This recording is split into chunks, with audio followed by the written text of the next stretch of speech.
जी दोस्तों, इस वीडियो में हम ये देखेंगे कि किस तरीके से हम टेबल जो है वो डिलीट करते हैं और डेटाबेस वगैरह को डिलीट करते हैं। तो सबसे पहले मैं टेस्टिंग के लिए एक टेबल बना लेता हूँ।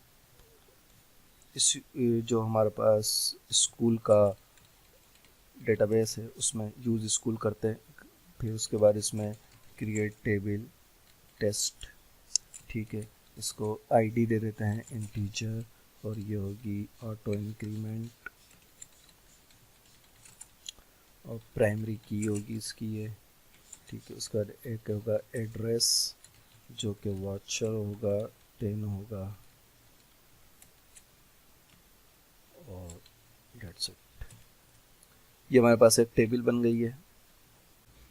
अमूमन इसमें सिंटेक्स एरर जो है वो स्पेलिंग एरर आ जाते हैं। तो हमारे पास एक टेबल बन गई है एक टेस्ट की। खैर हम इसको यहाँ पे डिलीट करते हैं। तो हमारे पास एक टेबल बन गई है। अब इसको हम डिलीट करना चाहें तो कैसे डिलीट करेंगे? ड्रॉप टेबल और आगे हम टेबल का जो नाम है वो देंगे टेस्ट।